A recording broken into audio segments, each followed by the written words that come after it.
Welcome to the AICPA Town Hall Series, your resource for the latest news and updates on pressing issues facing the accounting profession. Good afternoon and welcome to the AICPA Town Hall. I'm Eric Auskerson, one of your hosts for today. Today is May 8th, 2025.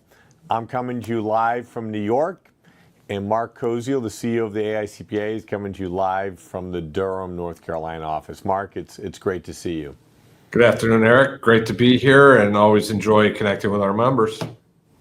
We got a great show in store, so let's take a look at today's agenda.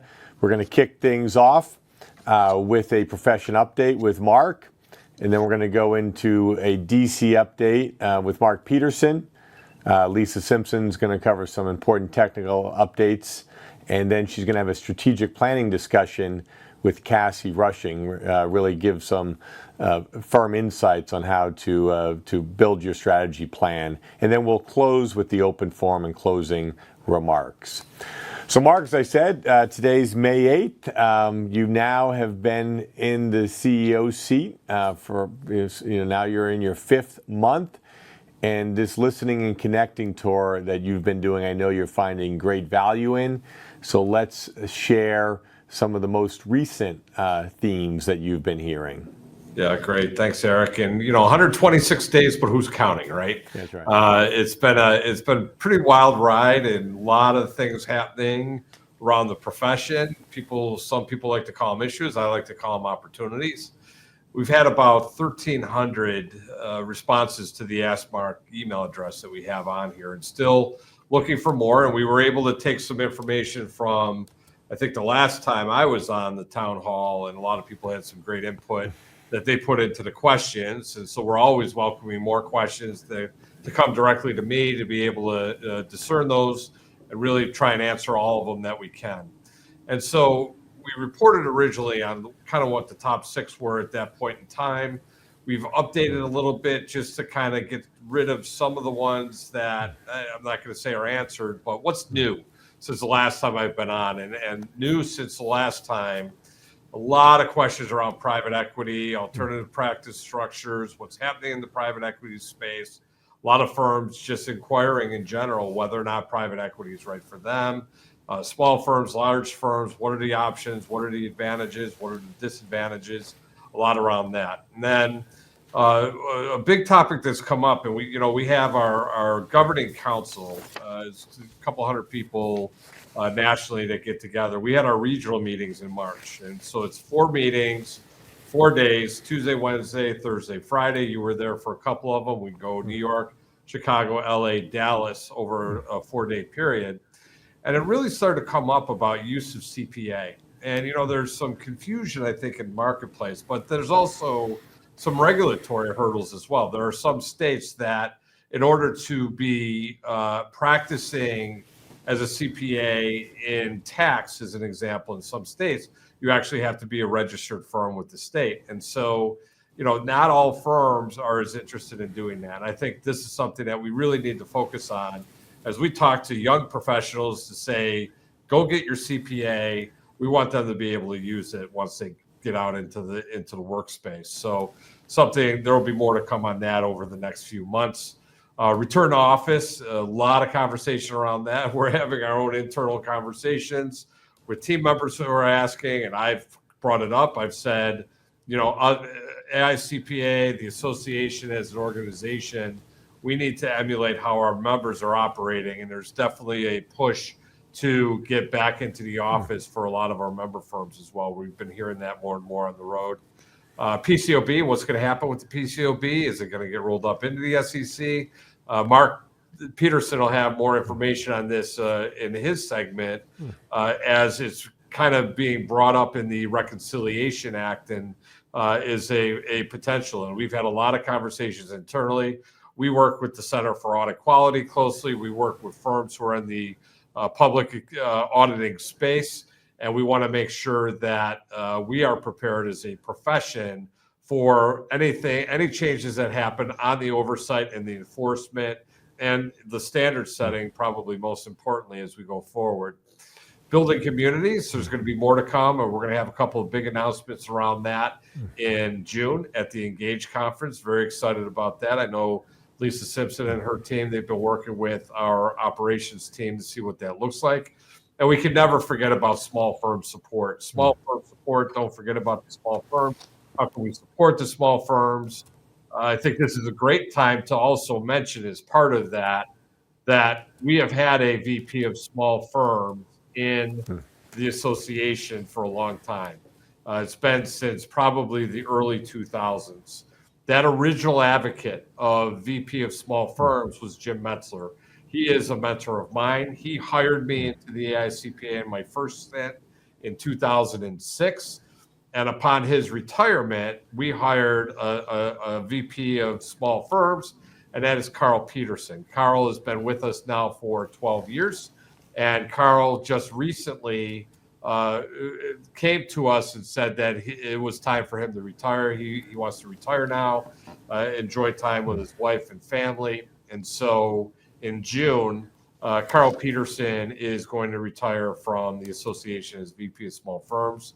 We will miss Carl dearly. He's done a lot of great things to stay connected with the small firms, bubble the small firm issues up into the association and into the AICPA. We will be replacing that position. That position is incredibly important to me, alongside of Lisa Simpson, who has purview over all firms. Having someone with just specifically that small firm focus is absolutely essential for us to continue on the small firm support. So those are kind of the themes there. And then to finish up on the Future 2040 project, we're going to be launching this at our governing council meeting next week.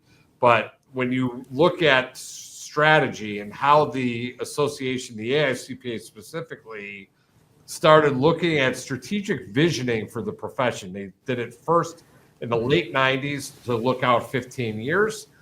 15 years later, in 2011, they updated that with what became the CPA Horizons 2025 project. And so now 2025 expires this year. It's time for us to look out another 15. Perfect time as I come in as the new CEO. I want to take this information, all of the member feedback we're about to get, and incorporate that into how we do our strategic visioning for the association. So there's more to come on that. The council meeting next week, AICPA Council will be having a collaboration session around that. We'll take that information, and as we continue on into the SEMA Council in June, we are going to, in this initiative for the first time, be able to be the true global trendsetters on what's happening in accounting and finance. We could go very deep inside of the US only with the CPA based on all the feedback we get there, but also complementary show that we are definitely one of the most influential bodies in the accounting and finance space in the world, and making sure that we are giving our members what they need to advance well into 2040. Well, Mark, we've got some nice call outs to Carl Peterson. I know you saw many town halls where we had Carl's Corner, and he brought the perspective of the small firm to the town hall community. So we wish him the best, and looking forward to the announcement on the future small firm leader. Regarding the Future 24 project, Mark, I think we'll have to think how we can engage the AICPA town hall audience, this audience here, to give us some input, do some polling. Actually, we had a couple comments come in about return to office. I think that'll be a future poll here for our town hall attendees. I'd like to know where they stand on hybrid or all the different options that businesses and firms are considering. So let's move to the next slide here, Mark. It's another active day in DC. We're going to be getting into that with Mark Peterson. But I think you and I, one thing that we've been talking to a lot of firms about is how they're advising their clients related to the tariff situation. It's great to see some positive news coming out with the US-UK agreement related to tariffs. So we got a couple of slides here with some resources, but I'll let you comment a little bit about the top of the waves here of this massive change that has been part of your first 5 months. Yeah, I think, and again, I'll let Mark take the lead on the IRS and Treasury. I am looking forward. You and I have talked about the fact that Michael Falconer is the acting IRS commissioner coming in. He's talked about really modernization around the IRS. He's focused on that. Even if a new IRS commissioner starts to go through the confirmation process, he has stated that the Treasury Department is going to be actively engaged in the modernization of the IRS.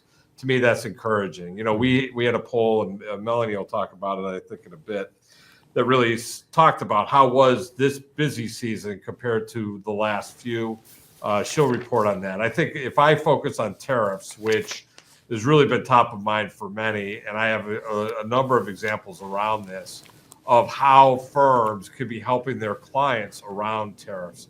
Aluminum and steel. I have a friend who owns a manufacturing facility in North Carolina. They have an operation in Thailand.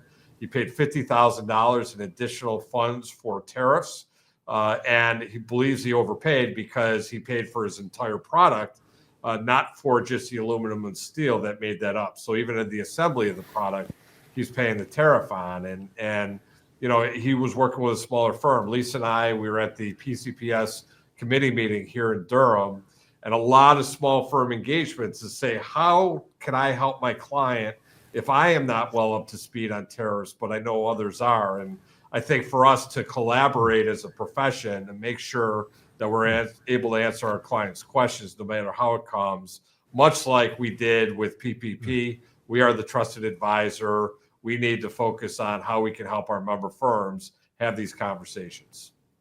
Well, Mark, we're building our resources. We have a very high-level guide that we've put out, you know, highlights 5 actions for finance teams just to begin to think through what are the key items that they need to be discussing, key risks that they need to be looking at with their clients. So this is available in the resources. If you click on the resources button, you can download this 4 or 5 page resource guide. And we are looking at doing more. And a lot of firms are a lot of the larger firms are actually launching resource centers. So more to come from the AICPA on this. Absolutely. And, you know, we had our board meeting last week, and at the board too, globally, this was top of mind, no doubt. But even talking specifically to our firms in the U.S. and those in business and industry in the U.S., that this is top of mind, and that we as an association need to provide resources to help our member firms help their companies and their clients.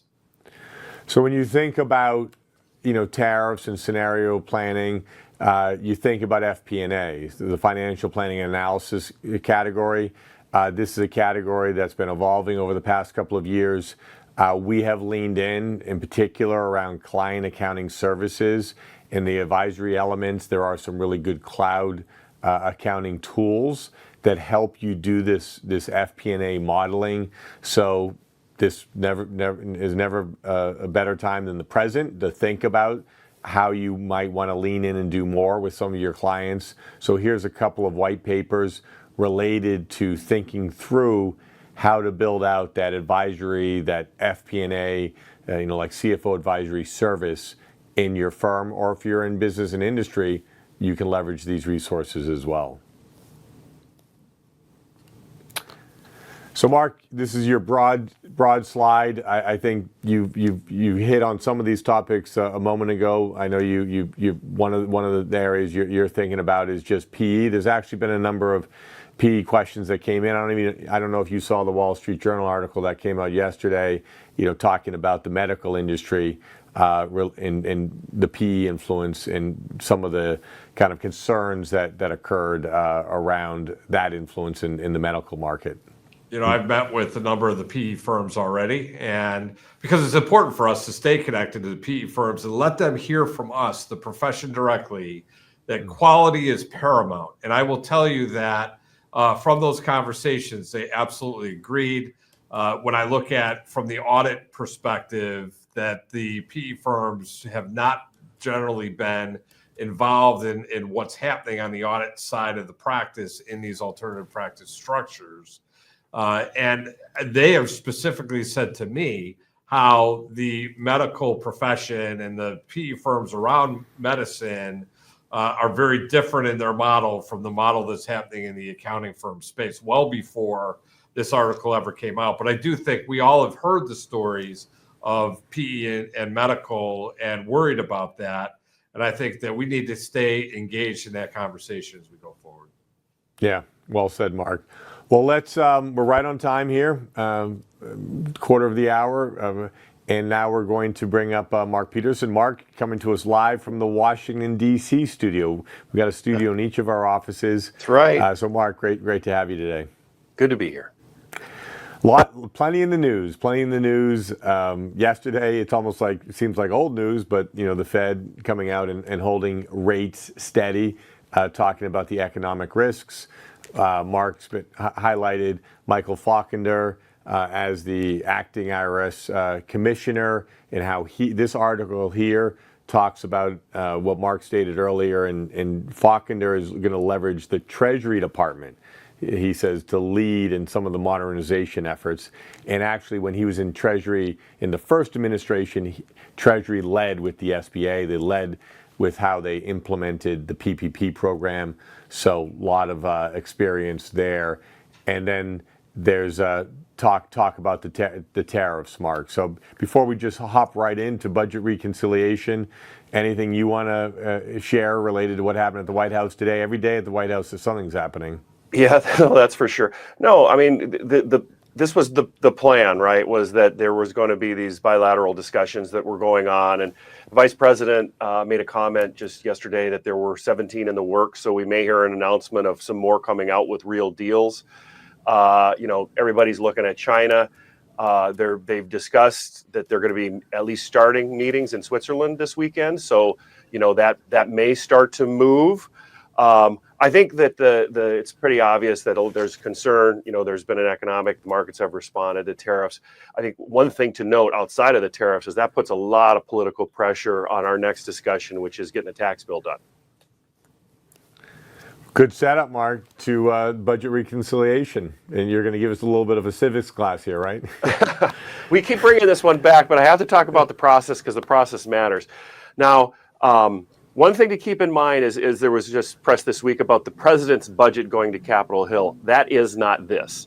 The president, the White House, the administration sends a budget up to Congress every year, which is for the most part ceremonial. We do look at it for direction of where the White House's priorities are. However, ultimately the Congress, whoever's in charge, does what they want. This is different. This is purely a congressional tool called budget reconciliation, right? And the one thing to remember, which is why this is being utilized, is that it only needs a simple majority in the Senate, which means 51 votes versus the 60 that are required on most things. Where we are in this process right now, which will get us into the timing, is 2A. So the House and Senate prior to Easter had some negotiations. This is at this point a partisan discussion. So it's between Republicans. They're the ones that have to agree on a deal because they're the ones that are going to have to get enough votes to get it out of the House and the Senate. So they got the budgets, they got those passed out of the House and Senate. What that did is give instructions to the committees. So the House of Representatives has been working through the committees. Each committee has basically a bogey and directions or instructions. They've got to either cut this amount of money or they've got to figure out how they're going to adjust revenues the other direction and then put in those tax policies as well. And that's going to have an impact in several areas for us. So this is playing out. We're at 2A, and then we're going to talk about the timing a little bit on the next slide. So as I mentioned, House committees, Financial Services is one of the committees. They got their work done 2 weeks ago. We're going to come back to that because they did something in their portion of budget reconciliation. It'll have an impact on the profession. But there are several still to go. Natural Resources is going to get done this week. Next week's going to be big. So several of the controversial things that are under discussion are the SNAP program, which is food stamps and food support and those types of things. Energy and Commerce is going through their jurisdiction. There's discussion around adjustments to Medicaid, which is obviously, very politically sensitive. And then, for us, our focus is on Ways and Means.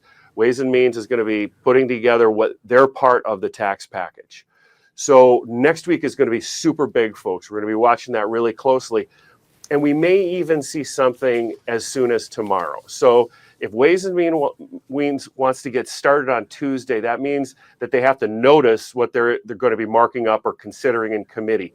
We could see that, and there's a time on that they have to put it out in the public. So we may see something as soon as tomorrow. I think if we see something, it's going to give us an indication that they're getting rolling. But what we see will probably have the less controversial things in it, the extensions of TCJA, not some of the other components that they're wrestling with, like, where they're going to put SALT and some of the other revenue levels. So that could come afterwards. But if we see language tomorrow, that's going to kick things off and going to set them up for big debate next week. They got to get things done in committee. The goal that the speaker has given them is for all the committees to finish up, vote these out before Memorial Day. Then they come back after Memorial Day. The budget committee combines it up into one big bill. Then they put it on the House floor, and then they vote the whole thing. And they got to vote the whole thing, and then the Senate will start to go through this exact same process on their side. So if in fact they can get it done, it tees up the Senate to start to move on their part of this. The goal would be to get this done, and to the president by the 4th of July. I think that's awfully aggressive. I will tell you, though, if for some reason it gets to August and the August congressional recess, it'll be a real challenge, because with legislation like this, if you send them home for a month of recess, oftentimes deals can unravel. So we're going to watch again as soon as tomorrow, where we see some language, and then next week we're going to start to get some real details. Well, Mark, there's questions coming in on just kind of what's going to be in the bill. This is your list of priority tax. It's a big list. It's a big list, and some of this is going to definitely be on the bill. Again, those extensions of 199A and 174, bonus depreciation, I'm very confident those are going to be included. 1099K, we've supported something related to 529's expansions related to how you can utilize those, which would be certainly a benefit for the profession related to post-secondary. The SAFE Act, which is the automatic extension, if you're 125% of previous year. There's several other of these that will not be in reconciliation that are definitely still priorities, but we've been very vocal in working with the committees on a lot of these, plus even a longer list than this, Eric. Yeah, Mark, as you say that, just to let everybody aware, these aren't like done deals on this entire list. This is our wish list, more so, just to be careful on that. And like you said, a lot of the fixes for TCJA to continue that on, but also PTET you've talked about before too. Yeah, that's coming up. And there is no done deal. It's not a done deal till it's signed by the president. And Mark, there's a little bit of confusion. Just TCJA, just the ability just to extend it versus reconciliation. There's some confusion. So that's within reconciliation. So the extension of the expiring provisions, making them permanent, that's kind of the goal, although that costs more than just another extension. That is included in the reconciliation package. Reconciliation is the process, and within the process is the tax package. Well, we talked a little bit about this in the last town hall. I know this is something that you're going to even have the council members kind of advocate for when they're up on the Hill. Yes. So we've done some polling. This is elevated as an issue. So we have not seen this yet. Again, I think next week we're going to see some specific language. But we do know that it's on the table and it's up for discussion and could be in play. And this is the SALT PTET, the state pass-through entity level taxes. So in 2017, the SALT deduction was taken away. In the intervening period of time, states started to move forward. There are, I think, 34 states that have actually what you could call workarounds. I wouldn't say that on the Hill. And then ultimately, the IRS and Treasury put out a notice, and the feds have allowed them to do that. And that's to move from the individual level to the entity level to take advantage of that deduction, which the profession has enjoyed. So this is a hot issue and it's emerging. We just are going to stay very, very vigilant on it because we do believe there has to be parity, which we did not get in 2017 with corporations. And then the elimination would increase taxes, not just on the profession that we're organized as pass-through, but also the whole pass-through community. So again, we haven't seen it in writing yet, but we know it's part of the discussion, and we want to stay on it and be vocal. And we had that survey on the last town hall. Actually, we did survey, and there is a lot of members who are very concerned around this. Absolutely, a lot of interest. So this was the other thing. I mentioned that Financial Services Committee in the House had done their part of reconciliation 2 weeks ago. And in that, they made significant changes in their jurisdiction in order to find revenue. And one of those, and this has been a discussion that's been going on for several years, although there was never kind of this political window of opportunity, is the concept of rolling the PCAOB into the SEC. Mark mentioned that. It's gotten real. And so what they're basically doing in the House Financial Services portion of reconciliation is they eliminated the administrative fee that is on the issuers, that the issuers pay into the PCAOB, and then transferred the responsibilities of the PCAOB into the SEC. What eliminating the administrative fee did was actually trigger that budget requirement so that this concept could potentially make it through the reconciliation process. The real test for this isn't whether it makes it off the House floor or not. I think the real test for this is if it makes it past the Senate parliamentarian and that parliamentarian believes there's a legitimate budget impact here. But it's definitely in play, Eric. A lot of technical issues here to get these things through. Mark Koziel, I mean, you talked a little bit about the PCAOB earlier.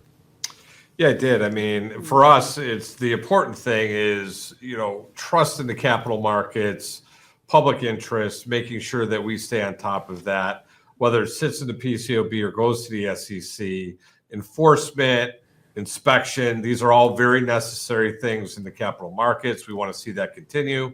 We've had very good relationships, I believe, with both the PCAOB and the SEC. And so, maintaining that level of trust. And what I worry about too is on standard setting. And Mark, you and I have talked about this a bit. Right. We just want to make sure that the standard setting makes sense. We are actively engaged in that conversation, and standard setting happens in a way that is the best for that public interest.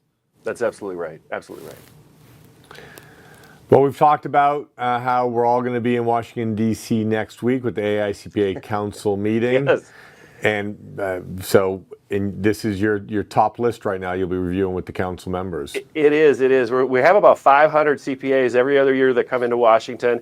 And this is classic grassroots. It's everybody sets up meetings with their members of Congress or their senators. The state delegations go up to Capitol Hill. They take a list of priorities. Obviously, this list is not everything we're working on, but what we try and do is give the council members issues where it's very timely or where we believe we can advance the ball through the meetings that they're having.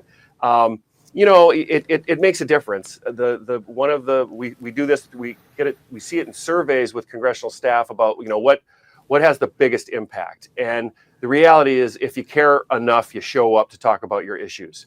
So it's hard work at the federal level. It takes a long time to get stuff done. It's incredibly frustrating. But this is just one piece of the package. We talked about PTET. The idea of getting accounting into the STEM designation, science, technology, engineering, and math is one we've been working on, which would allow us access to, federal resources for career days in K through 12. The 529 legislation, which is another one that will help the pipeline. And then we have made some real progress in the work that we have done with Congress related to disaster relief, trying to make it, a little easier and a little more clarity when these disasters hit. And so those are things that we've started again to move through the process, and we're going to be able to, say thank you to some of the members of Congress related to those. So next week's a big week for the DC office, and we're excited to get everybody here.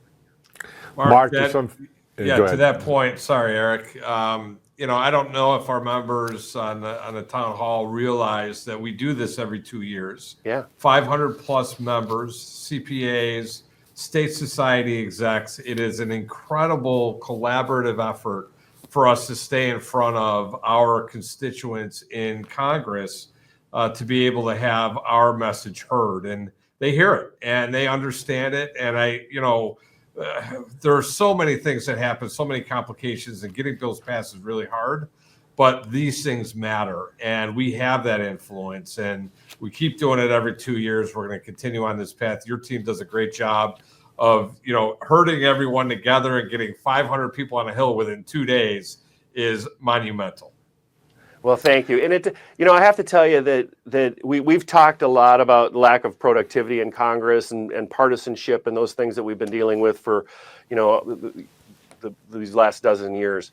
But hearing issues from a constituent with your accent from your zip code does make a difference, Mark. It really does. So 2 quick questions as we round this up. Mark, I'm going to go cozy back to our earlier discussion on some of what you're hearing on your listening tour. In your PE discussions, there's some people are, they want to know, is the AICPA, pushing PE? Or what's the AICPA's position on this? Even because go ahead. Yeah, no. You know what? And I've even seen some feedback on there that AICPA is pushing it. We're not pushing it. It is a matter of where the market is taking us and directional movement in the profession. Now, alternative practice structures, they've been around for a long time. I think it goes back all the way to like 1966. It was the first alternative practice structure, and it really hit hot in the early 2000s when public companies, American Express got in the business, HRB got in the business of buying up firms, taking them public. We have CBiz is still here as a publicly traded accounting firm. Or at least an alternative practice structure that's connected to a CPA firm with the audit side. So it's not new. We are an incredibly attractive profession, I believe, and that's why the private equity space is looking at it. And it's not without its risk. And we as a profession, that's why I've said I am meeting with the private equity firms. I want to continue that dialogue. I want them to hear from us that quality is paramount in absolutely everything that we do. And the private equity philosophy may not be for every firm, but it may be very right for the firms who have done it. And I think there are so many different business models, and Lisa Simpson talks a lot about business models in the profession. That's the important thing, is for each and every firm to assess, is it right for them? I can't make that decision whether it is or isn't. It's going to be on a firm level, where your partners want to be, where the goals are of the firm, all of that. But it is just another model that we need to understand, and we need to have an active participation in the conversation. Yeah, well said, Mark. So thanks for that clarification. And then Mark Peterson, there's also interest regarding the Hill visits around maybe getting rid of the salt limit. So that's another one. I know you've got a long list of things that you could take to the Hill. So we'll take all of this into consideration, all the feedback that we receive on the town hall. Absolutely. The salt is going to be a hot issue that they're going to have to figure out, and that's going to be a make or break whether Speaker Johnson has enough votes. Because if you're those salt district Republicans, and you don't come home with some relief, it's going to be a tough election. Yeah. Mark, anything on this slide here? I think this rounds out my section. This is another issue that we're taking to the Hill, but it's a piece of thought leadership that the Tax Executive Committee put out, years ago, that they continue to update. But it really is a platform for good tax policy. To be honest, most of our issues are about administrability, making the tax code better for preparers and for taxpayers. And when we talk to the policymakers, we bring in these principles, simplicity, neutrality, transparency, they all kind of make sense. They're extremely well received because they're all trying to figure out, and by the way, not all of them are tax experts on Capitol Hill. And so they're trying to figure out how they should be looking at suggestions, right? So this gives them a great place to start. And again, this is one of the issues that we're going to be taking up the Hill as a thought leadership, something that we can contribute to the debate that isn't, specific or self-serving, but really about how they should think about policy making in the tax area. Thanks, Mark. Good leave behind for the town hall community. So Absolutely. With that, Lisa Simpson. Hey, Eric. Good to see you. Great to see you, Lisa. So And you I'll can't let tell, you. but Mr. Koziel's sitting right here beside me, so Yeah, we it's a should do the big wide day in the shot. Durham studio. There we go. There's the wide There you shot. go. We could have done that right from the start. So. That's right. All good. I'm not used to sharing the table, so I'm trying to rein it all in. All right, let's get started with some technical updates. We'll lead with IRS operations. I know this is a hot topic for many of you. We talked on the last town hall about Michael Falkender, who was recently appointed as acting IRS commissioner. We've given you a link to a Journal of Accountancy article that gives you a little bit of background on Mr. Falkender. I'm going to call him Michael because I got to work with him during the PPP days, as we mentioned earlier, and so we are interested to see how he tackles the IRS, and Mark mentioned that he's going to focus on technology and improving operations. So more to come on that. We also had an announcement the last couple of weeks that President Trump has nominated Donald Korb to serve as IRS Chief Counsel. This is a position that advises the commissioner on interpretations, administration, and enforcement of tax legislation and tax laws. He was IRS Chief Counsel previously, 2004 to 2008. So he does bring a little bit of institutional knowledge with him to that position. In terms of the IRS workforce, we've talked over the past several town halls about IRS reductions of workforce. And as you can see, that the latest data showing us that as of March, we'd had about 11,000 employees leave. There are various types of programs that they're being offered. So throughout the course of those, you'll see several takers on those options. We've listed out where those reductions are coming from in terms of those who have left so far. We do expect further reductions. And in April alone, over 13,000 took one of those separation programs. So we are obviously wanting to keep an eye on that to make sure that the service levels are appropriate for taxpayers and for you. If you're a tax professional and you're trying to serve your clients, we do want to make sure that the IRS staffing level is consistent and meets our needs. We also have some information on the proposed IRS budget. And again, this is just a proposal, so that this doesn't mean that the IRS is going to get a 20% cut in funding. It could be more, it could be less, we're not quite sure. But if they do take that $2.4 billion cut in annual budget, that will reduce the funding down to $12.3 billion. There are lots of takes on the IRS budget. Again, we'll go back to what we're looking for, which is we want an IRS that functions, that has adequate levels of support, and we want one that has good technology systems that bring us into the future. We saw a headline that the IRS had spent $250 million in Q1 on IT procurement. We weren't surprised by that because we knew from some testimony that was given on the Hill back in February that technology modernization is going to be a focal point.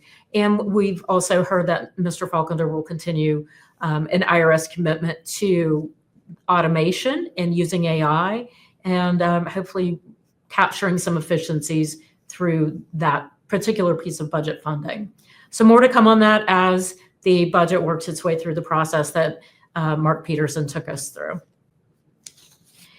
We also have an update on disaster relief.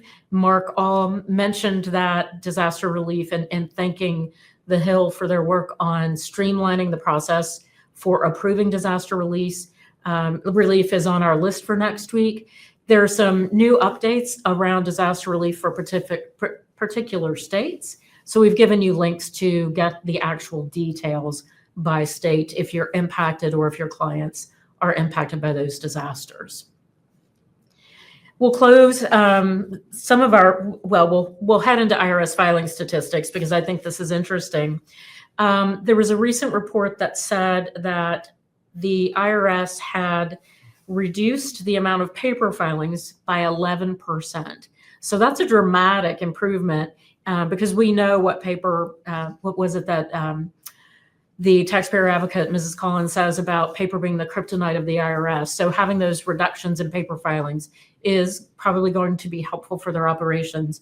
But we also saw an increase in e-filed returns, up by almost 2%. Tax professionals filed 53% of those e-filed returns, which is pretty consistent with the prior year. And some pretty good statistics there on the total number of returns that were filed through a week after April 15. The IRS is reporting the amount of phone calls that they received at a whopping 46 million.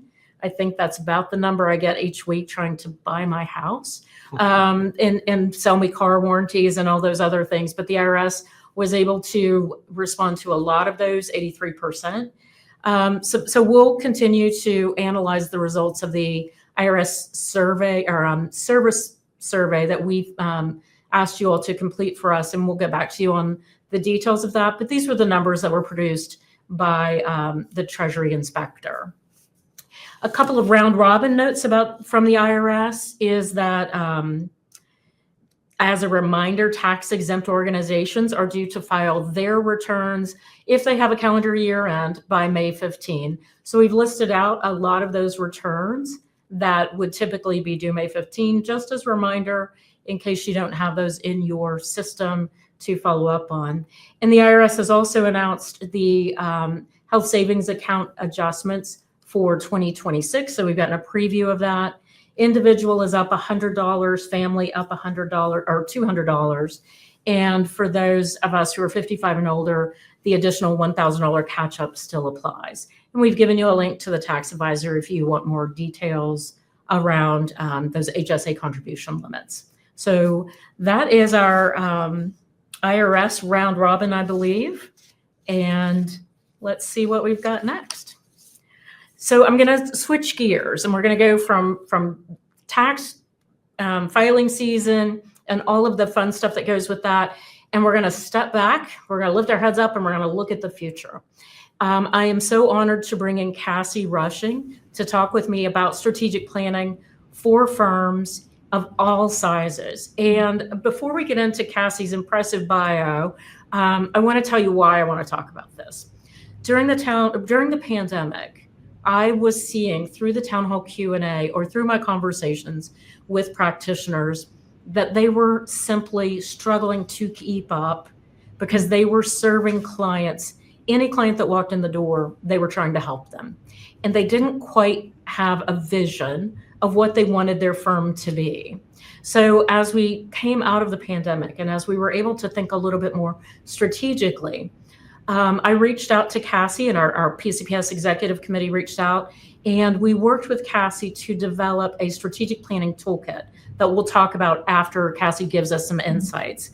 But why did I reach out to Cassie? Because this is Cassie's passion and joy, if you will. She is a nationally recognized strategist. She does dig in deep to the public accounting profession. She works with us through the AICPA's Business Learning Institute. She comes from a public accounting background. She was a former director of people growth and engagement at Horn, and that's how I met Cassie for the first time.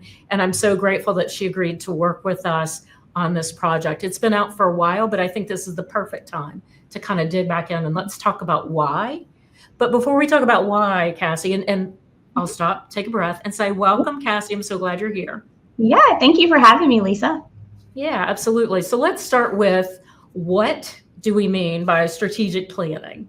What is a strategic plan, and why should we be thinking about this right now? You know, it's a basic question, but I think it's one that level setting really matters. When we say strategic plan, I'm thinking about the process that a firm or an organization goes through to make intentional choices about who they want to be.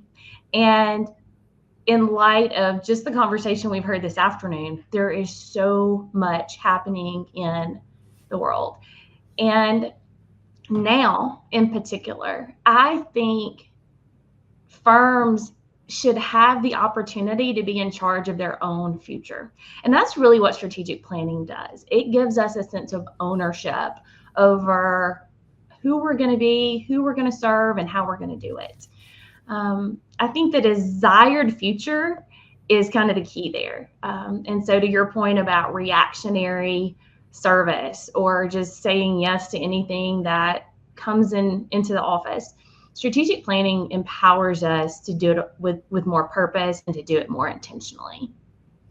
I really love the concept of a firm owning its future. And I think that takes us back to the conversation around why are some firms thinking about private equity when others are not? This is a great opportunity to think through what the future of the firm can look like. So it really is. And I would just add to that, like, whatever the desired future is, a strategic plan is necessary to help you get there. But the flip side of that is there's nothing sadder than sitting around a table with a group of firm owners who realize that they don't have choices. And so I think strategic planning is about giving ourselves the best choice to make our decision in the future, whatever that is. That's a great way to put it. So Cassie, let's talk about how you approach strategic planning. And this will be part of the process that we've outlined in the toolkit that we'll give everyone the link to. For sure. So there's a lot of different ways to do strategic planning on the surface, but a good strategic planning process is really going to take a look at the world through 4 particular lenses. We look back to learn. We look back at our history, at what has served us well that we want to carry forward. We honor our core values. We honor our mission. We honor our culture. But we also look back to make hard choices about what's no longer working and what attitudes and mindsets and services will no longer be a part of a future going forward that can really be to the benefit of all the clients and all the people. Looking back is a really critical step, and a lot of groups want to skip that, but it kind of sets our foundation. The second piece is really looking around, much like you did in your update, and as Mark and Eric have talked about, like, what is going on in the world around us, and just looking up. Many firms don't just look up, and so there's an intentional part of strategic planning that requires that awareness. And then how do we look ahead? How do we anticipate, with all that we can know, what are the opportunities that are presented to us? And then what will we lastly align with? There's tons of things we could be doing, but given our core values, given our desires for our future, what are we going to choose for our path forward? And that's really the breakout of any strategic planning process. That's great. And I think back to what Mark Kruzil was talking about in his segment about Future 2040. And I'm sure that a lot of this will be playing into how we approach that strategic initiative as well. Yeah. So Cassie, you come through strategic planning, you've got your what do we want to be when we grow up, but what else do you get because you've gone through the strategic planning process? Yeah. So keyword there's process. So strategic planning isn't an event. It might happen at a retreat. It might happen at an event, but it really is a process. And with all processes, there are byproducts. There are other benefits that you get from it. A few that I'll mention here, I think that all firms benefit from is, one, we get real clarity on what we're going to say yes to, but we also get the ability to say no to distractions with real certainty. And that is powerful. It is powerful for your partner groups. It's powerful for your managers. It's powerful for your staff. And so that ability to say no, critical. But it also gives us the clarity that's really required for accountability. Firms talk a lot about accountability to strategic plans. And that can only happen when you've got extreme clarity from really everyone in the firm on what matters next, what matters now. And then everyone in the firm, when they know the plan, when they share the plan, which, by the way, I like to have lots of levels of leadership involved in the plan, not just your partner group, not just your executive committee. There's an infusion of energy, of renewed sense of purpose, of being at the table to do something together. And if you're struggling with engagement, if you're struggling with, feeling like people have that passion that maybe you once sensed, strategic planning can actually help reignite that for a firm. You know, it's interesting. I talk to young people within firms, and I have a list of what I consider to be attributes of an employer of choice. And one of the things that they've identified that's not on my list that I've now added is transparency. They want to know what the future of the firm looks like and what the strategy of the firm is. What are the goals? Where are we going? So I think that ties in perfectly to your comment about producing energy and getting buy-in. Absolutely. And so I'm sure you've been to organizations where you go through a strategic planning process and then you come back the next year because they invite you back and you don't see a lot of progress. Can you give us some tips on how to avoid being in that scenario?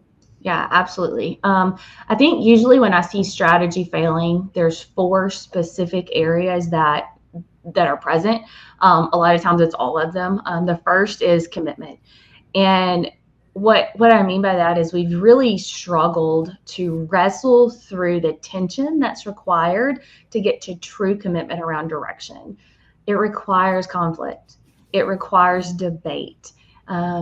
It requires hearing and listening and taking our time and not just kind of, ramrodding a next step down someone's throat. If we don't get that buy-in to the process, our stakeholders in the firm will walk away and they'll say, "Good luck, Lisa. I hope you do that." Instead of walking away saying, "We have so much opportunity. This is going to be hard, but we're going to do it together." So commitment is critical, and it can't just be lip service. I think the second thing that I see that is kind of the buzzword is accountability. But accountability has some layers underneath it that I think we need to unpack. First of all, you can't actually get to accountability without commitment. And so often that is like an undercurrent there. But accountability is also rooted in clarity. And so the clearer the strategic plan, the clearer the benefits, the clearer the rewards, that is when we can actually have real accountability. And we have to revisit it often. It has to be tied to the practical things like compensation and reward models and structures. And so accountability isn't just who's going to get this done and when's it going to be finished by. It's all the other things that also contribute to it. I would tell you the third thing is communication. It's amazing to me how many times firms will get in a room, do a really good job of thinking about their future, and then they forget to really tell anyone about it or the right people about it. I like to bring in, as I said, those layers and those perspectives from throughout the firm, but I want everyone in the firm to know what is the strategic plan of our firm. What is our vision for the next 3 to 5 years? And then in the coming year, what are we prioritizing? And what's my part in that? I think that's a really important piece. And then results. And when I say results, I don't just mean that we're not getting results, although that can be a part of it. But when we think about results, we have to celebrate results. If something matters, we have to call it out along the process. We get really fatigued. There's so much that's happening. There are so many strategies that are coordinated and are working in tandem with each other, and we have to stop and celebrate those. I think the other piece that gets people tripped up is that what we measure needs to actually matter. And so we're really prone to measure things that don't necessarily advance the strategy.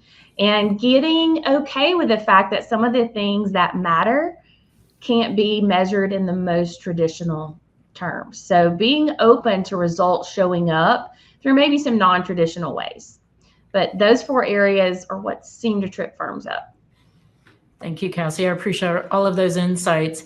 So if that sounds like something that you're interested in, and I can certainly see how a small firm can work through this process and really drive that energy in a small firm environment. But again, for firms of all sizes, starting with strategy, I think is a great point. This is a list of some of the resources we have in the PCPS toolkit. And we also have a webcast that Cassie's going to join us for May 28th that'll go into this in even more detail. And as part of that, we're going to launch a web series, and we'll give you all of the topics on the next page, because we're going to start digging into the 5 pillars of business model transformation. So you'll be able to register for these individually or as a bundle, and PCPS members get an additional discount on all of this. So we want to take all of the insights from the experts that helped us develop these resources and then bring them to you to help guide your conversations deeper within your practice or within your firm. And then I think that's it for us, Eric, and we have a little bit of time for open forum. Excellent. Well, thank you very much, Lisa and Cassie, for that. So yeah, let's move right into open forum. Mark, there's been a couple of questions related to what's happening with the Florida legislator discussing deregulation licensing around the CPA. So can you comment on that? Sure. Peterson or Koziel? I can go. Me? Yeah. I can go, Mark. So yeah, there had been at least initially some interest by the Florida legislature to move something that would have significantly changed the Board of Accountancy and the umbrella group it sat under, and then also had a significant impact on CPE. That the legislative process is interesting, Eric. And at the moment, it does not seem to be on the table, but we don't know for sure. We're really relying and working closely with taking the guidance from the Florida State Society of CPAs. We're here to help where we can to make sure that the profession comes out on the right end of these discussions. And Mark, this is something that you've been thinking about, for 4 or 5 years. The whole licensing item. More than that, Yeah. This anti-regulatory concept has been going on in the States for probably 8 years. Beyond us, we were involved in a group along with the engineers and the architects to make sure that we have a voice in these debates in the States, because there is a significant, well-funded group that is really focusing on kind of dismantling licensing requirements, primarily for occupations, but it pulls in the professions as well. And I think, Mark, to that point, and your work, your team's work, you have a state legislative team. Yes. Working with Florida, it was the proof positive of really good collaboration. But for us, this is where, staying involved in the AICPA and staying involved in your state society are crucial with what the states are up against, that we will come in and provide cover where needed. But it's getting more and more intense as time goes by. So we all need to be involved in this. Absolutely. Lisa, is there a question that you've seen out there that you want to throw to the group? I'll be honest, I haven't had time to look. I've been listening to all the interesting conversations. Well, Mark, we've got a few resources, Mark Koziel, to review, but there is a couple of questions that have come in related to pipeline, the status of the 5th year 150 and what's going on there across the states and with the AICPA and NASBA. And that's actually a good segue to talk about the May 22nd, the next town hall as well. Yep. The UAA committee has met. Next week, we'll have more information on the updates to the Uniform Accountancy Act. But in the interim, Mark, you told me, I think, are we close to 10 states that have passed some semblance of regulation? Yeah, 11. It's 11 today. 11. We could see a couple more too. Okay, so it is, for us, it is about bachelor's plus 2 years as an additional pathway. Some states haven't necessarily used the bachelor's language, which we would prefer. We're trying to get away from ours and talk about what the degree competency is. So that would be in addition to the existing pathways that are already on the books for many of these states. 11 as of today, as Mark said, we're starting to wind down the legislative year a bit. Yes. So it's not going to be as intense in the second half of the year, but there will still be at least another 15 to 20 next year that we'll be focused on. And mobility is still a big concern here, that we've got to try and get this aligned as best we can to minimize any effects around mobility. Well, thanks, Mark, for that. And we can and thank Mark Koziel, Mark Peterson, and Cassie Rushing. Thank you for being on today. Lisa and I will now kind of close out here with the final resources. So, Lisa, Yeah, really quickly, Carl will be hosting his last issues of the Small Firm Update series and Small Firm Issues. These are webcasts that you can register for, and you'll see all the details at these QR links or the hyperlinks when you download the slides. And big news, the PCPS team has launched its we skipped map this. survey. Oh, sorry, we skipped Yeah, this that's one. okay. Just back. This was so Mark Koziel will be back on next week with Dan Dustin from NASBA. We'll be talking more about the topic we just were discussing regarding the UAA and the move to the 2-year, the bachelor's plus 2. Yep. So it'll be a great conversation. And really quickly, our map survey is live, so look for more information or reach out to us at the PCPS team.